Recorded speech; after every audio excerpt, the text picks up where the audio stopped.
Welcome in to the Inquirer podcast. It's Jeremy Werner, Joey Wagner. We are live in Lawrence, Kansas, where we saw the Jayhawks just run away from Illinois from the start.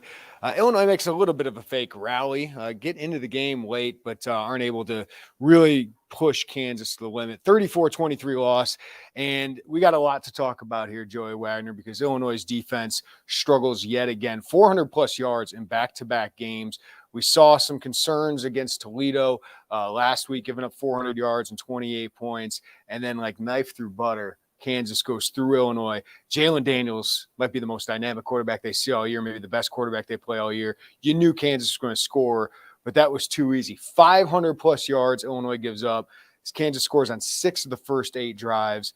It was just really, really ugly, and now Illinois has to reassess a lot of things. I think it's going to be a busy week for Brett Bielema, Aaron Henry, first-time defense coordinator, and that defensive staff. Yeah, we'll get into what we think are probably some things that they're going to look to address, but we haven't seen – like the score was a lot closer than the game was, right? And I know that maybe doesn't make sense, but this game was a blowout at half. I mean, we haven't seen Illinois get run over like that since they hosted Wisconsin in 2021 and since Virginia in 2021. And that is probably, in terms of the feeling or the – I know you asked Brett Bielema about it. We'll get into that. But that's like probably the closest parallel because there was just no answers. Wisconsin ran all over you.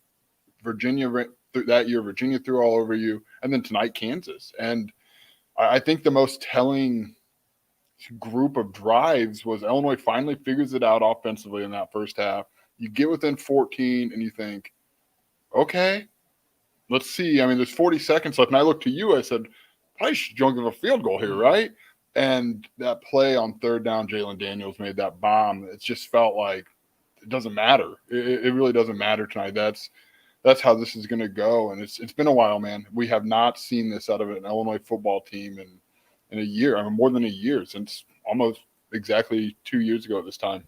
And kudos to Brett Bielema. I will say this after the game, addressed it and addressed the elephant in the room, which is a really sluggish start defensively. Here's Brett Bielema in his opening statement in the press conference. We're going to have to take a really close look at. Obviously, when you play an early season opponent, they have the entire year to look at your film. So I think in the first 2 games, it's very evident, right, that some of the things we need to do, especially on the defense side of the ball, just look at closely what we're doing, how we're doing it, and be able to make plays. I think you take the second half, and obviously we made some adjustments, did some good things, but there was enough things that we did poorly in the first half that I think really put this game in a tough spot. But if you look at the end of the half, we give up a 7-point swing there with under 40 seconds. If that touchdown isn't on the board at the end of the game, it's a 4-point game. As bad as we played, as bad as the breaks, like there were several, again, their guys made some plays defensively, balls batted around, that ball just fell in their hands on 2 different occasions.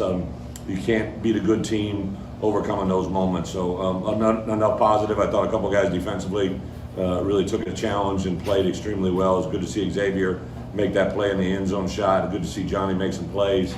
I think we got to look at, specifically what we're doing on the end of half. That's 2 games in a row. We've given up a touchdown in the final minute, and obviously you're not going to win a lot of games doing that. The good news is we don't start Big Ten play till next week, and some really good learning lessons out here for us. We got an extra bonus day tomorrow as coaches. We'll take a really close look at that. We're going to meet on Sunday. We have a good day of corrections and a good jump on Penn State, and we'll go from there. Yeah, Joey, I think this is going to be a really important week for Brett Bielema and Aaron Henry because they have to figure out what is wrong with this defense, where we knew it wasn't going to be last year, but it shouldn't be like this. There's too much talent, especially up front, but I actually thought the defensive front played a lot better tonight. You saw Johnny Newton look like Johnny Newton. I thought the outside linebackers played a little bit better. They got to make plays in space, though, and teams are just getting them horizontal. Obviously, there's some dynamic playmakers against Kansas, but the angle some of these guys are taking, Brett Bielema said the tackling and the fundamentals is what is alarming him most. I asked him what's most concerning, and he said a lot about that. And then the penalties, they still had some boneheaded penalties. Taz Nicholson with one of them today. Those are the things that are really hurting them, but the scheme isn't working right now, and I don't have a lot. I got to go back and watch and see what the film was, but they watched the Toledo film. Kansas watched the Toledo film, and the linebackers for Illinois are really struggling. Kansas really attacked them in the passing game. So we saw 2 years ago Illinois get embarrassed defensively on the road at Virginia, and Ryan Walters and Brett Bielema made some changes. Brett Bielema didn't want to make parallels with that today when I asked him about it, but I think this has to be the same kind of moment of what are we doing defensively and how do we self-scout and address it? Yeah, I think they're two different moments in time, but I think the response to both of those moments are probably going to be similar. Glad you mentioned the linebackers. Kansas, they put the Illinois linebackers in conflict. There was one drive in particular. They should get it out on some of those swing passes, those short passes to the backs. And then Illinois, PFF missed tackles all, right? I mean, there was a ton of missed tackles. Jalen Daniels made people miss in ways that was pretty tough to watch at times. If you're an Illinois fan, seeing the way that he made some of those defensive players miss. But I think the rushing defense, it wasn't – last week it was like, okay, DeQuan Finn, it's a dual threat. Jalen Daniels had 24 yards. I know sacks, I think, plenty of that. But Devin Neal, 120. Daniel Hishaw, 98. You can't – that's not what this Illinois defense does. It gives up those leaky, rush defense. Like, that's just not a combination for success. Brett Bielema mentioned the quarterbacks, right-handed quarterbacks being able to escape to their left is like a fundamental breakdown. So it's just things that you thought you didn't have to think about with the team coached by this coaching staff, and there's a lot of fundamental flaws. I don't know that they're going to have to address the linebacker thing, because I think that's you. I wonder if there's a James Cruz sighting coming, because Brett Bielema has screamed from mountaintops how much he likes that kid. I wonder if you're going to see him more. No, they really struggled. They looked slow. They looked really slow at the linebacker tonight. One thing I want to bring up, guys, Ryan Walters was really good. He was really good at his job. You know who else was good at their job? Devin Witherspoon, Sidney Brown. They let you play that way. Quan Martin, those guys were really good. I think there's some bright spots in the secondary, but you're seeing in man coverage, these guys can't cover like they did last year. Plus, when you get a Jalen Daniels scrambling around like he does, or DeQuan Finn, you got to cover for 6 seconds. That's really hard to do. That play Jalen Daniels made at the end of the first half was just a phenomenal play. But still, Illinois, 9 of 13 on third down. They can't get off the field on third down. It's around 60% opponents are converting against them so far this season. They got to figure it out. So Aaron Henry, this is a huge early test. And listen, we like Aaron Henry. We like talking to him. But this is part of being a DC, is now the pressure's on you. Now this is the big job. There's a lot of pressure. I know all the Illini fans saying what they're saying. How do they adjust to this? Because Ryan Walters was in a similar place 2 years ago. We forget that was not a great start to the Brett Bielema and Ryan Walters defense. They made some adjustments, changed some personnel around, and figured out a way to put their guys in the best positions to succeed. We'll see if they can repeat that. Yeah, we have to say, and this isn't to let Illinois off the hook, because there were a lot of things that need corrected. Jalen Daniels was awesome. Like, there is a reason he is hyped as good as he is, and for all the Big 12 preseason players, like, that dude is awesome at quarterback. Again, Illinois had a lot of things it needs to fix, and it needs to take that. But there are plays that he made that I just don't know that you're going to see a quarterback make those plays again the rest of the year. I thought last week against Toledo, I thought they kind of overthought it all offseason, like, oh, my God, DeQuan Finn can run, and they really overthought their defensive front. Tonight, I thought they played better on that. And then Jalen Daniels just did awesome things that really good quarterbacks do. But there are the factors that we talked about. This secondary, did you lose 3 top 70 draft picks? Like, that's – you don't just replace those guys on a whim. Like, that takes time. I know they've spoken confidently about that group all offseason. There's a reality that there's – I mean, that's like $100 million that you lost, right? And those guys, so you can't – that's people are going to have to grow into those roles. And I think you're seeing those growing pains. You're seeing them at cornerback. I think Xavier Scott, I don't know how many. There's some growing pains. He's been pretty impressive. Yeah. But, man, it's Isaac D'Arcangelo looks like a big loss right now. Like, there's just – Calvin Avery. Calvin Avery looks like a little bit of a loss. I thought the nose tackles played a little bit better today. Like, again, I think the defensive front was a little bit more disruptive, especially pressuring Daniels. Daniels can just escape those things. Gabe Akis had a couple moments where it's like, oh, he's going to get him, and Daniels eludes him. Seth Coleman had a couple of those. Johnny Newton against any other quarterback tonight probably has 4 sacks. Oh, yeah. What he was doing was he made himself money. I know nobody cares about it when you lose like this and your defense stinks, but Johnny Newton was really good. But Jalen Daniels is able to elude some of those. I don't think you play another quarterback quite like him. Jeff Sims is more like DeQuan Finn to me. Drew Aller is more of a pocket passer. So I think this defense isn't going to face as many of those guys, but you have not passed the test these first 2 weeks. No, you haven't. Let's say, like, we expect Matthew Bailey in some capacity to play next week. And I don't want to make that as like don't worry about it, Matt. Like, there's cause for concern on what you're seeing in some aspects defensively. But I think just his presence, I wonder what that does rotationally, how that changes things, if it changes things. Like, I feel like we should mention, like, we're probably going to see him in some capacity on Saturday against Penn State. All right, offensively, really slow start. And Luke Altmaier ends up with a pretty good game, 202 passing yards, 70 rushing yards. That 72-yard run was pretty amazing. The way that opened up, a good downfield block by Malik Ellis. I think you're encouraged by Luke Altmaier, despite 2 picks. That last one he threw up there, even Brett Bielema said it was a little bit risky in that situation. You got to make a play, but for Isaiah Williams, it's probably not the guy you want to throw it up for. When it's Casey Washington or Pat Bryant, you might feel a little bit better. But the other interception was Pat Bryant bobbling it and going into another defender. So I think you're encouraged there, but you got to get better pass protection. And I think Illinois is going to have to reassess its offensive line after 2 games because it doesn't look like Zach Chrysler is the best option at right tackle. He was a good guard last year, ups and downs, but he just doesn't look that second pass rush, that counter move that the edge rushers are making. He gave up a ton of pressures last week. He gave up more pressures this week, couple sacks, 6 sacks tonight. I thought Luke Altmaier had some happy feet at some times, but he was consistently feeling pressure in his face from that right side. You and I think you might have to consider putting Isaiah Adams back at right tackle and then figuring out, put Zach Chrysler back at guard and switch however you need to do because you are just not getting consistent protection on that right side. Even though run blocking tonight, I thought the offensive line was good. It's just Illinois got down so much that they really couldn't establish, the run game and go to it. Yeah, I thought the one drive they did establish the run really well early on. They tried that Griffin Moore sneak. I probably would not expect to see that too often anymore. It wasn't successful. To me, the offensive line and the right tackle, the right side in particular, is the biggest storyline of the week offensively. I don't have. I mean, you can pick and say, what about the wide receivers they have? I understand that. Right tackle is the biggest question mark going into Penn State. Like when we're watching warm-ups next Saturday, it's who is where on the offensive line.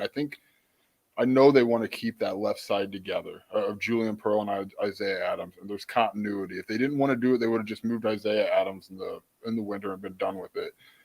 But I think that's your best option. I know Josh Geske played right tackle in the spring.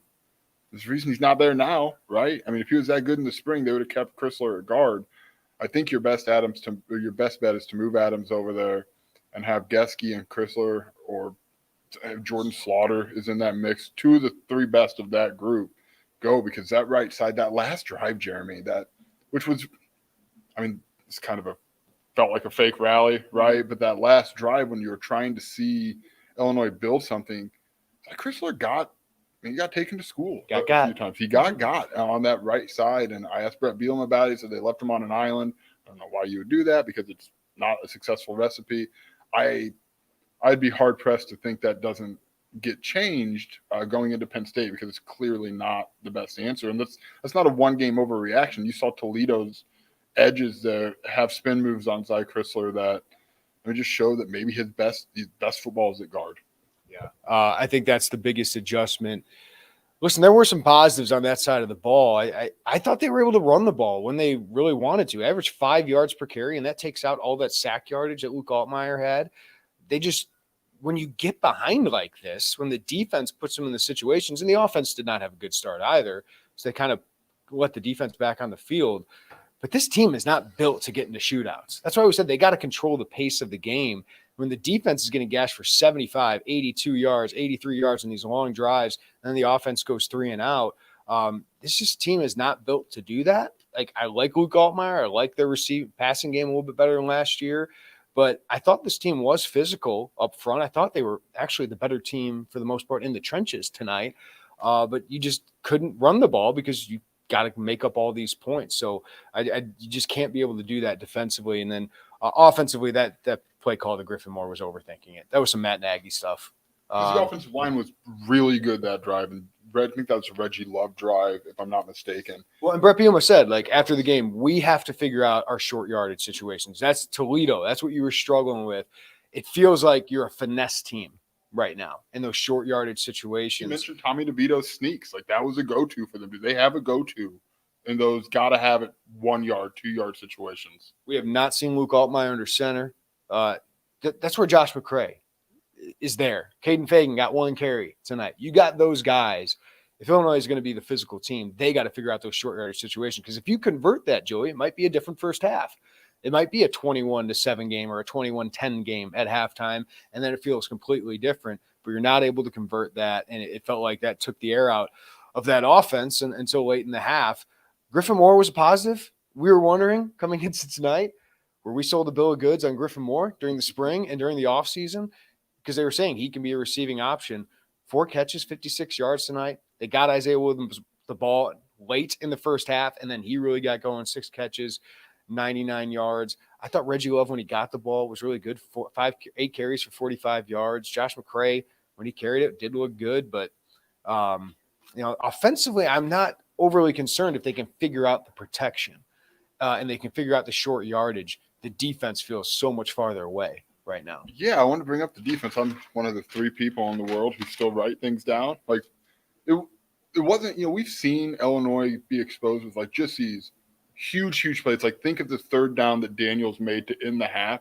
Tonight was a lot of 10, 12, 14-yard plays and sustaining those on drives. The first scoring drive for Kansas, you come out, you get 10 yards early, 22, 19. You have the Ryan Mead face mask in there.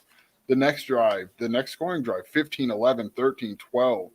I mean, that's just a team imposing its will, moving down the field. I mean, just some of those passes they completed wide open, making people miss. Like, those are things we just haven't seen.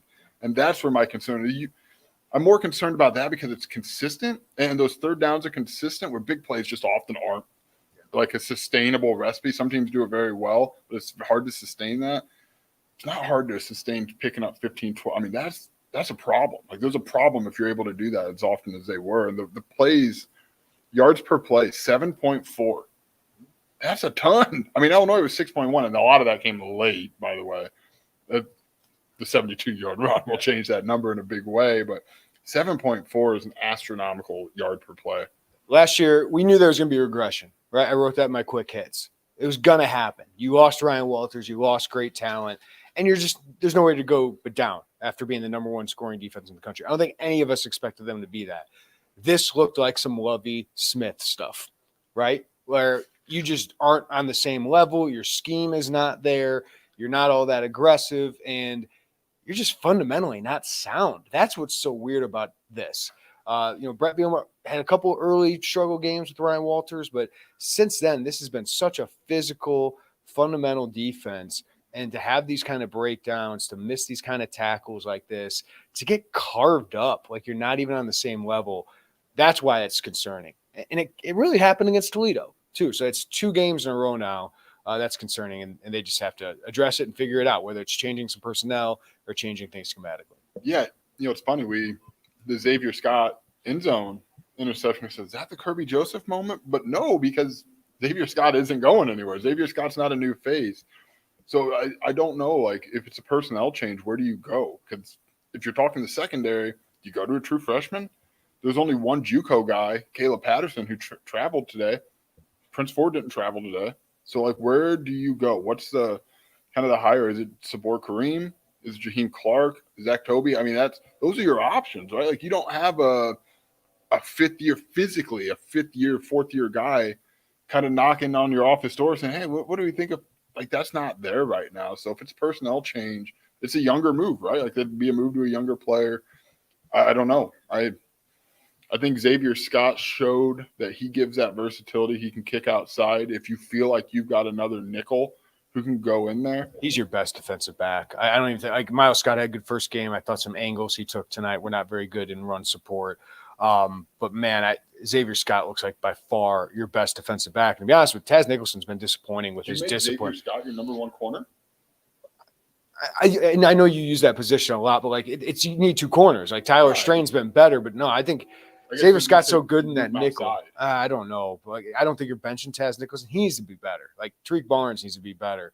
But, yeah, Xavier Scott has been by far their best defensive back. I love his competitiveness. He's made some plays on the ball. Might give up some things every once in a while. And, man, they had to cover for 5 to 6 seconds a lot of times tonight. But he's been a bright spot of the defense so far. Very few bright spots. All right, Isaac Ambrose put together some questions for us. Most disappointing or underperforming unit of the game. Joey, who you got? I go linebackers. That's where I was either linebackers to the right side of the line. I thought the linebackers, because Kansas circled them and said, go at them 100 times over, and they did. And they missed tackles, and they weren't in pass coverage. It was the linebackers. Man. Yeah, they attacked them. Devin Neal got loose on some of those receptions. They just, as you said, put them in conflict. But Illinois looks slow. They look slow sideline to sideline, and that might be a position you look personnel-wise to see what is our best options there.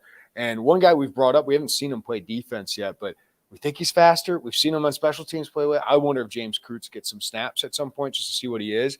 Like Dylan Rozak has had some moments, but Tariq Barnes got burned on a couple of those as well. So for me, it's certainly linebacker. Biggest play of the game / momentum shift, Joey? It was the Jalen Daniels pass, a 48-yard pass. It was on first down, at the end of that. There were 40 seconds on the clock. Like, Illinois cuts it to get within 14. Kansas gets the ball back. There's 40 seconds. Like, that's all you've got to do is don't break in 40 seconds. And he hits that 48-yard pass, and that happens. And at that moment, it's just like, there's nothing. Like, this is it. They're going to score. They're getting a field goal out of this. That, to me, was the one because it felt like there was something building. And he just said, no, there's not. Most notable thing Bielema said post-game, I would say that he just right off the bat, we played it at the beginning, said we have to reassess what we do defensively, schematically, because that was going to be one of our main questions, right? So I appreciated that Bielema actually came out and wasn't like, yeah, we're going to be fine. Don't worry about it. Like, he's like, no, we have to change these things. So I thought that was probably the most notable thing. And it'll be interesting to talk to Aaron Henry on Monday just to see what he says about that, about the challenge he is facing in his first 2 games as defense coordinator. Yeah, I 100% agree. That's also like, everybody wants to be mad, and I get it. Yeah. That was a good Brett Bielema press conference. That was Brett Bielema was honest. He got ahead, didn't make us wait around. And yeah, that to me is, we're going to have to see where we are. And he could have, like, when you asked him about the parallel to 21 Virginia, he could have been like, yep, that's it. And he did. Like, it was an honest, hey, no, there's different things. Almost like more, I know someone brought it up on our message boards, like almost more like that was a change. This was supposed to be a baton, right? And like, I think that was the concern there. But yeah, I'm fascinated by that. Yeah, it's up to Brett Bielema to figure it out with his staff, right? I mean, you got a really experienced defensive staff around Aaron Henry. I know people bring up Jim Leonard all the time. What's he going to have input this week? All of that is going to be really interesting. Number one thing Illinois needs to figure out for Penn State game. This is kind of big, but what are you defensively? Like, what do you want to be? I know what they want to be offensively. I just think they need to tweak the right side of the protection and be better on these short yardage situations. I think offensively they're not far away. Like, there's some real positives of what they've done the first 2 games. If they just clean things up a little bit defensively, I'm so concerned. Like, what do you want to be? I understand you're nervous with the secondary, and they don't seem to trust the secondary yet, but I liked when they're aggressive. I like when you're aggressive and force quarterback to make plays. Jalen Daniels makes some plays, tip your cap. If they score 28 points, whatever. But that end of half one just continues to stick out. But for me, Aaron Henry, what do you want to be defensively? That's what they got to figure out. Are you talking, do you want to run man? Do you want to run zone? Yeah, like they sat in zone a lot, and Kansas picked them apart a little bit. I deal with the man-to-man issues because Miles Scott's sitting here 22 yards off the line of scrimmage, kind of protecting everything so things don't go bad. If he gets burned, I guess. But like, they obviously, I don't think they trust the defensive backs at that point. But I don't know how much man they ran to zone today. But man, I just want to see them be aggressive. I thought that's what made Ryan Walters' defense is so good. Yeah, I'm with you. I would live with the man because you play one guy 22 yards off the ball to kind of erase anything. Yeah, I think that's it. Is who are you defensively? We mentioned I still think I'm the right side is the most interesting thing to me of the offensive line, but I don't think you can point to that fairly with why you saw the defense doing whatever that was. All right, last one. 3 stars of the game for Illinois. Who would you have? Johnny Newton. Johnny Newton's my number one. guys, he was phenomenal. There's a ton of NFL scouts here. He helped himself. I think most of them left by halftime, though. But he was really good. I talked to ESPN's Matt Miller, and I think he probably got a positive impression of Johnny Newton his first time seeing him. Number 2, Luke Altmaier. Yeah, go ahead. Talk about Luke. Yeah, I just thought Luke Altmaier showed a lot of toughness. He got cooked. He got smoked. He got hit really hard, and he stuck in there, and he made some plays, and he made that 72-yard run. He gave you a chance more times than he didn't. I did think, as you mentioned earlier, he got out. He got happy feet. Got out of it. Just seemed a little uncomfortable in the pocket. Yeah, like sometimes, like, listen, he had a lot of pressure tonight. So you're going to get probably happy, but his eyes didn't stay downfield. I thought, like, there was times like that interception Pat Bryant basically gave up. Pat Bryant was wide open 2 seconds earlier, and he hesitated to throw it because his eyes didn't stay downfield. He was worried about the rush. So those things, I think, can grow with time. That last pass, not that it really mattered in the grand scheme of things. I thought he could have gotten the ball out a little bit better at times, but yeah, he's a player. He's tough. His poise. I think he's answered those questions about how does he respond to certain situations. He's a gamer. I think he has shown that, and I think one of your fewest questions on this team right now is at quarterback. You feel you got a guy. What a world to say that for Illinois football and for Kansas football. Yeah, Chris Johnson's right on for number 3. It's Griffin Moore with an honorable mention to Hugh Robertson.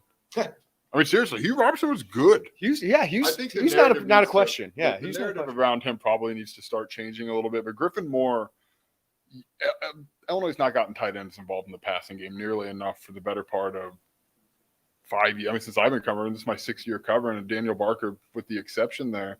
Griffin Moore gave you a vertical threat. He made some tough catches. I wonder, and I asked Brett Bielema, it's still not really clear to me, was that like something that they came in like, let's get Griffin Moore involved, or did that kind of play out over the course of the game? But I think they may have found something with him and the trust with him. So I think he's pretty easily the number 3 to me. All right, let's get to some of your questions before we get out of here and start writing a long night here in Kansas. Scott asked, got to be a new right tackle next week. I like Zai. Seems more comfortable at guard. Bad early schedule to acclimate to a new position. Yeah, like we addressed that. I think they got to reassess.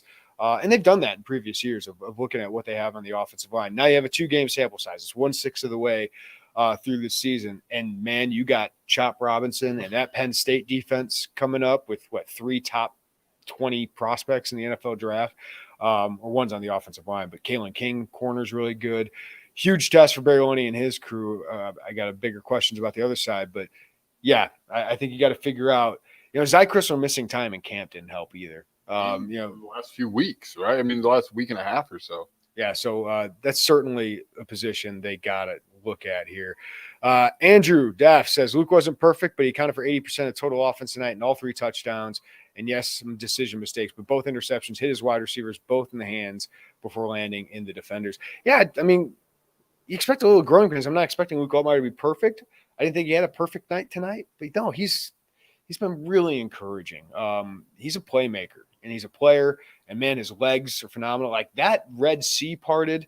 Malik Elzy made a great block, but the fact that you got a quarterback that can do that, not that he's a burner, but he's a good athlete. Yeah, it's just very it's a strange concept to me to not worry about Illinois' quarterback situation, but I think every game you're just – remember, this is effectively like his 3rd game. Right, he does not have a lot of experience. I still think he continues to play beyond the experience that he has in terms of actual game reps.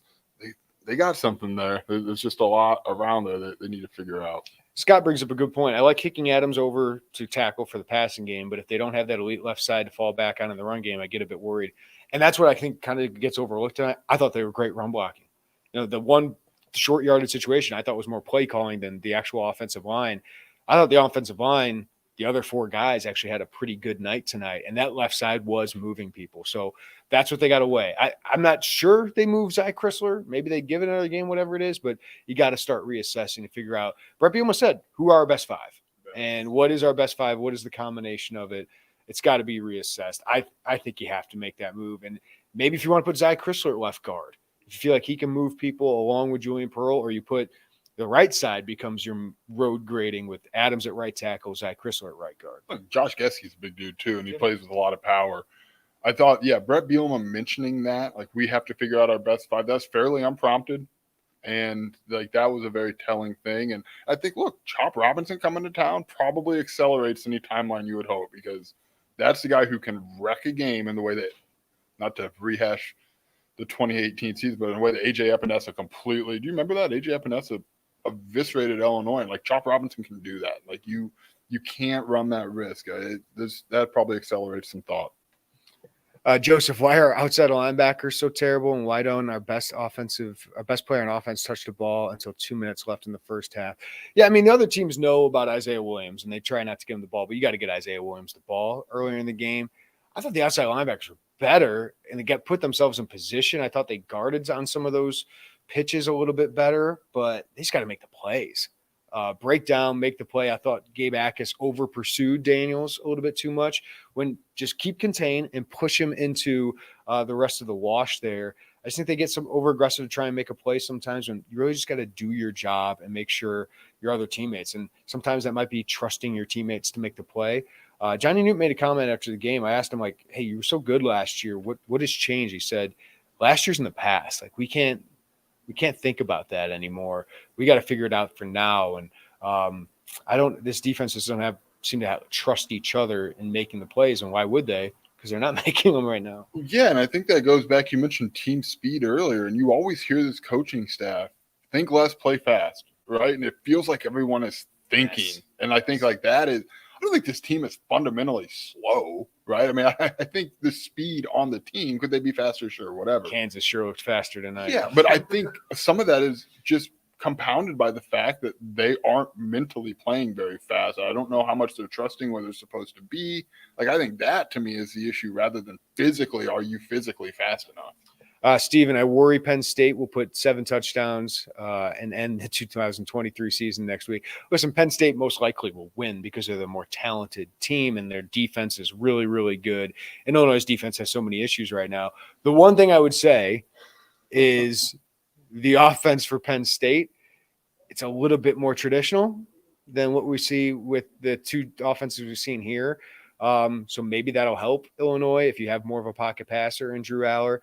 But Bielema was asked after the game, if you play like this the first half again next week, what will happen? He said, probably not a good result.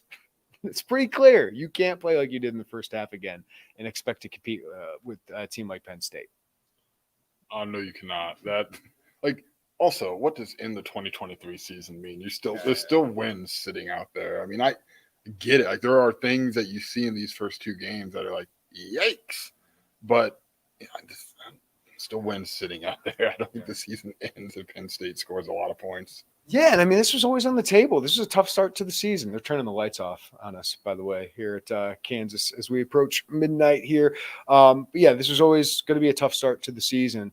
How do you rebound from it? What do they look like against Penn State? I think you're just looking for more competitiveness from your defense and more consistency from your offense. Clean up some of those mistakes.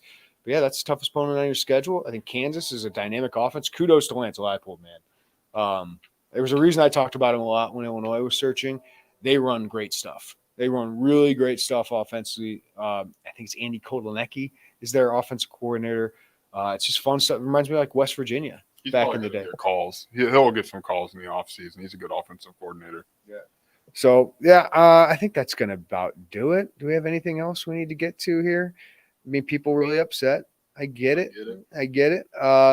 Def, more 21 and 22 personnel with McCray and Love. Man, you get the problem with you can't really deploy your option of Josh McCray when you're down 30 points or down 20 points, right? Like, he's a closer. He's a guy that wears down defenses. I actually was pretty encouraged by what I saw from those two guys tonight. Reggie Love's just really solid. He made one block. I got excited about a pass block by Reggie Love. You made the whole press box watch. Like, look at that block. No, I was really encouraged by him, but you just can't use those weapons when you're down 20 points on the road. No, I also thought, and we talked a lot about the expanded running back rotation, thought it was notable that on the road, when you're trying to do something, you bring in Caden Fagan. I mean, I don't know what that means. I don't know if it means anything, but you did it. Speaking of running backs, Anthony, I'd love to see Aiden Lawfrey. Are you surprised we haven't seen Aiden Lawfrey yet? Yeah, I mean, we thought a year ago before he got hurt, because of his speed, which is elite speed, like we thought a year ago he was a guy who would be a candidate to play as a true freshman. Continue to hear his name. I'm just surprised you've not seen him back there. I don't know. Adam, do you think there's a buy-in or locker room problem? Something seems generally off here. It's too early for that. Like, losing stinks, but this team lost at Indiana last year and they bounced back. They got clobbered by Virginia 2 years ago on the road. They figured out a way to bounce back and be competitive the rest of the year. So it's way too. I know everyone's looking for answers. I think they got to be better schematically, and the players got to be better on the field, and that's on the coaches to figure out. Dan, how does one improve as a coordinator game to game? I think you figure out, it's exactly what we talked about. You figure out who you are in key moments, and defensively, I think you figure out what you want to be, especially in the secondary with a lot of new faces. I think that's, you kind of get a feel for the play calling a little bit more. You know what you want to do. Offensively, I think that would be figure out who you are in the short yardage situations, that when you don't have Tommy DeVito to sneak through that offensive line, like those are the things. I think it's more, I don't think you learn, like, not a book you can read a chapter every week. I think it's a feel for what works with the personnel that you have and that you're tapping into. And like, I think that's where you'll see some of those improvements from those guys. Hey Dom, how you doing, man? I love Johnny Newton, but he's no Warren Sapp and Dominican Sue. Is that right? Has anyone said he's that? Bold take, Dom. Johnny Newton's a phenomenal college football player, and he was a phenomenal college football player tonight. Warren Sapp is a Pro Football Hall of Famer, and Ndamukong Suh is a number 2 pick in the draft and one of the better D tackles of the last decade and a half. Yeah. No one's is anyone projecting that? Like, I don't know how anybody could watch tonight, see Johnny Newton. Like, how many pressures do you think PFF is going to credit for him? 8+. It's going to be 8+ tonight. And a couple of missed tackles. And he had 2 sacks. And listen, Johnny Newton cannot be expected to chase down and tackle Jalen Daniels every time in the open field, but he did it twice, which I thought was really impressive for a man his size. He was phenomenal tonight. So don't be looking at this and be like, oh, he's now Warren Sapp. Neither were 99.99999% of the defensive tackles. Johnny was awesome. Oh, goodness. There's a lot of space, believe it or not, in the defensive tackle play world between Warren Sapp and Ndamukong Suh and like a run-of-the-mill average Big Ten starter. You can still be really good and not be those guys and not be a constant 50 to 60 on PFF every week. Yeah. All right, that'll do for us. I'm really interested to talk to Aaron Henry on Monday, see what he has to say. But certainly they have some big adjustments to make. This is a wake-up call. This is a big wake-up call, I think, for this entire team. I think Tariq Barnes basically said that. This got our attention, and it should. Johnny Newton said, this we need to forget about last year. This is a different team. So I'm really interested to see how those guys bounce back. And I think if the offense can clean up a couple things, but the defense has to give them a chance at the very least. And the offense has to start better than it has in these first halves. But we'll see how they bounce back. But it's hard to do it against probably the best team on paper you got all year next week. Yeah, I agree. Now that got me thinking, I don't know why. Illinois lost to toss the first 2 games. Yeah. If they win, like given what we've seen in these first 2 games, I think Bielema is going to elect to defer. Yeah. But I just think like if you can get a defense out there and get them that stop and kind of get that offense, like that juice of that, I think that would do something. I don't know how that's going to happen against Penn State, but I don't know. I think I'm just curious by that if there's anything that he would do to maybe try to kickstart some of those starts. Everyone's bringing up Jim Leonard. Listen, he's a resource for everybody. I think he's going to be interesting. We don't know how big of an impact he makes every day, but he's a resource. Listen, I don't know. I don't think Brett's going to have Jim Leonard hold hands with Aaron Henry this entire time, but he is somebody that Aaron can sit down with and say, what do you see? What do you see at home that I'm not doing and all of these things? But Brett Bielema is too. Brett Bielema is the head coach of this football team. He hired a young, unproven defensive coordinator. He has to be the guy that helps him. He helped Ryan Walters with all this stuff too. He's got to do the same thing again. He's had so much success with picking and developing defensive coordinators. I'm interested to see how this goes for the next several games, right? Yeah, I'm right there. I don't think Jim Leonard is the golden parachute to success. I mean, like I that's a tough message. I just don't think that's it. Like that's not what Jim Leonhard came to Illinois. Jim Leonhard didn't come to Illinois to be the defensive coordinator on October 1st. I mean, that's not what this gig was. I think his voice can matter. I mean, I don't think anyone's saying like, oh, he just sits by himself in an office and grinds through film. Like his voice matters. His input matters. He's a very, very smart guy. But I think we have to understand what his role is. And his role isn't to be the shadow defensive coordinator. His role is to be a resource for everybody and to learn from the head coach to go be a head coach. Chase, we'll end with this question. Over under 7.5 wins after seeing the first 2 weeks. Of course you go under because the defense. I thought the defense would be good. They're not. But I would say I predicted Illinois to start 1-2 and then go 8-4. So here's what you got going for you. You're playing the Big Ten West. There's not a ton of great teams there, but you got to clean things up. You really got to clean things up. There's not another quarterback you're going to play that is like Jalen Daniels. You're going to see someone like DeQuan Finn, though. And you got to continue to clean up some of those things offensively. But there's a lot of winnable games left on this schedule. You just got to correct these things, and that's where the coaching comes in. Yeah, and look, I mean, Illinois still has Indiana, Northwestern, Florida Atlantic. You would think they are better than those 3 teams. That puts you at 4. Then Big Ten West time. That's what it is. And Dan, I know you didn't mean to say to replace him, but that's been quite the narrative circling around the Illinois Twitter sphere and conversation sphere. I guess I know. It's not a very good defensive start here. Listen, yeah, and I don't think Aaron Henry, had a good bowl game, but the first 2 games as the defense coordinator certainly is not all that encouraging. So they got to figure this thing out. All right, that'll do it for Joey Wagner and I. Appreciate all you guys for joining the Illini Inquirer After Dark here late in Lawrence. I head back to Kansas City, write a little bit, get back on the road, get back to Champaign tomorrow. But thank you for listening to the Illini Inquirer podcast. Appreciate you guys live on the YouTube. Hit the like button on the way out. Subscribe to us. Hit the notifications bell. We'll do this after every game to hang out with you guys and see what they do next week against Penn State. Follow us wherever you get your podcasts. Appreciate you guys, and check out Illini Inquirer later tomorrow to check out all our content from this game. For Joey Wagner, I'm Jeremy Werner. Everybody have a great day. Take care of each other. We'll talk to you next time right here on the Illini Inquirer podcast.